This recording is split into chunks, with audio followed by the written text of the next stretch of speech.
Do you experience that you have taken on too much technical debt, and that you over-engineered some stuff or don't have the right documentation?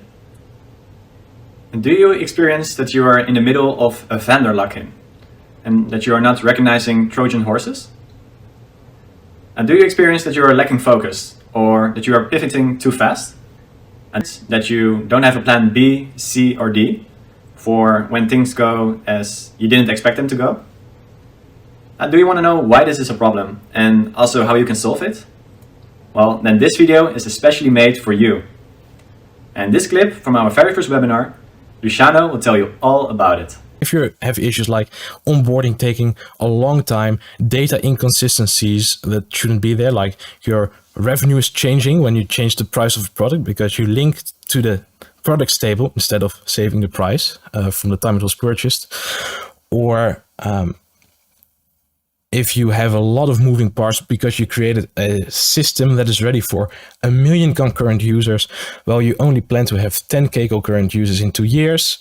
Or if you have a multi-cloud 18 microservice setup in 7 different Kubernetes clusters before your MVP is even ready, then you over-engineered, had technical debt, and are not documenting. Also, making the same mistake over and over is part of this pitfall as well. So this will complicate and slow down your product development. You will make the same mistakes over and over. So plan beforehand on what you're actually going to do. And so make sure the foundation is solid, like we touched on before. And make sure you find the right balance on it needs to be good now, but it needs to be good in the future as well. But try to keep it as small as possible. That fits these 2 criteria. So don't over-engineer. That's another thing. And to avoid technical debt, like I mentioned before, make a hacky proof of concept and then build it in a way that's actually good. And if you take on technical debt, plan to pay it off, or at some point, 2 years in the future, you will be only paying interest on your technical debt and not creating any new features. Document why decisions are made. Code should be self-explanatory if you're talking about what it is doing. That's clean code. But you should document why you chose to do it this way. You should never hide your failures. Have a centralized collection and do postmortems if this shit really hit the fan.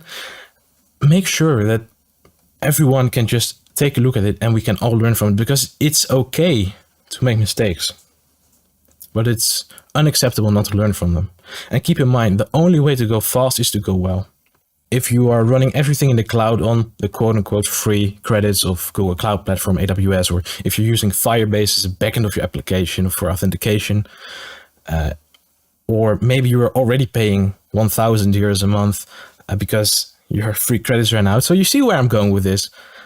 Vendor lock-ins, and Trojan horses, because these free credits are great, but they are Trojan horses. You need to watch out for it. You can use them for sure, but make sure that your business is not going to be taken hostage together with all of your data and your users. You can use them, but make sure you can easily switch vendors. So from the very expensive Google Cloud Platform and AWS, you should be able to switch very easily to DigitalOcean, Linode, all these sorts of cheaper but very great alternatives out there. So be reluctant to accept these freebies.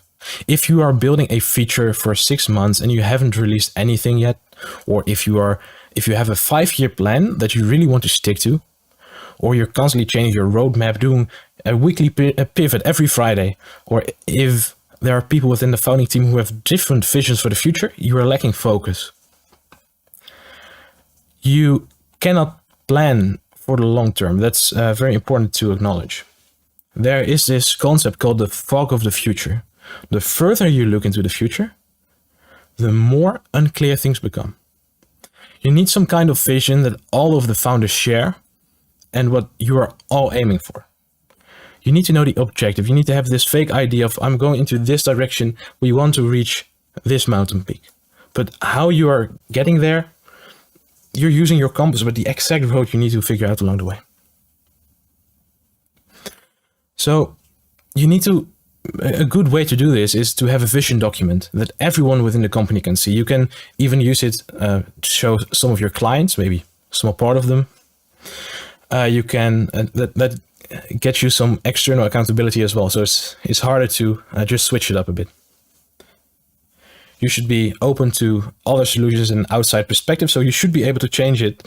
So think of situations like COVID hit. If you have a 5-year plan and you planned every step you will take, and you were 1 year into your plan, and COVID hits, good luck with the rest, because that's not gonna work.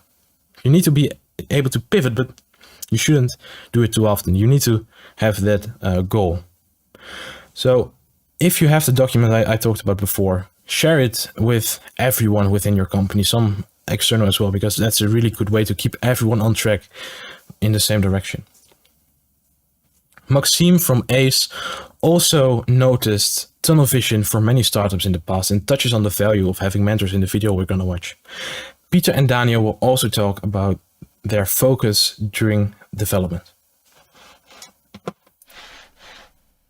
One of the, I'd say, most common pitfall is having tunnel vision, which basically comes down to the fact that it's a very good thing to be convinced of your own idea, especially as an entrepreneur. You need to be, because otherwise you're not going to get there. But there's also something like being too convinced of your own idea to the point where you're not taking any external advice. So one way how we are supporting startups that experience this is to broaden their horizon with our pool of mentors. We try to have a great variety of mentors for our startups to work with, to open their minds to potential new ideas and potential pivots for their startup idea. When we started Dearly, we were actually like, okay, we want to focus on the young people. That's our target audience. But then the application went live, and then there were like people signing up from all kinds of different ages, different backgrounds, and this was amazing. So it became clear to us it was not just about supporting people in a certain age group, but it was more about there are so many people in the Netherlands that are actually looking for support and acknowledgement that they can be in pain because they lost someone, and that they want to be connected to someone. So I think the key element of why we're doing this is actually one of our biggest powers, because it became clear that there are so many people in need of this support. So the validation is really there, and I think that's amazing. I think the greatest hurdles, well, one of the biggest for sure is focus. Yeah. Because there are so many things that you can do in the startup phase, that it's also easy to lose track of what is exactly the most important thing to focus on. The second one is more, I think it's more about finding really the product market fit. I think that was really like for us, of course we've done a lot of research, like ton of research, and we also had, especially also in the business case, we had clients saying, yeah, we want to pay for your solution, but actually ending up paying for the solution, that's a completely different world. So yeah. That's definitely one of the biggest hurdles as well, that really finding what the customer wants and making sure that your product is in line with those needs. If you if you don't know what you're going to do with your startup, if you don't receive the funding you expected or not as much as you expected, or if an important team member leaves and you don't know what to do, if you are constantly following the facts instead of making proactive turns when needed, then you don't have a plan B, C, or D for when things don't go as expected. And believe me, your startup journey is not going to go the way you want it to go. So you better be prepared for it to go just, I would say, a bit different, but it's gonna go a lot differently than you expect. And if you don't have the plans ready, then it's gonna take a long time, and it'll lose you time, it'll lose you money. And if you're clinging to a plan because this is our only hope, that's not great either. So you should avoid being suddenly surprised with unplanned things. Getting hit from the blind side. That's what you should avoid. So be critical to your own plans. Don't be too optimistic. Be honest with yourself. Think of, but what if it doesn't go like we plan? So For example, if it's clear that the investment will not come through because you're waiting already for 2 months, don't wait, just keep waiting. Well, it'll come. Just assume it's gonna be a no and move on. Don't keep clinging to the thing you have. If you should have backup plans and have the difficult conversation beforehand. Everyone is enthusiastic when founding a startup, but even then you should have the difficult conversation. But what if one of us will leave? That's the thing you should plan on beforehand. This video, we have much more content for you to read and view. For instance, our other videos and of course our website. Together with you, we want to achieve growth for your startup. And we want to enable this by development, UX design, and of course, determining the strategy. Feel free to contact us with no strings attached, and let's see what we can accomplish together.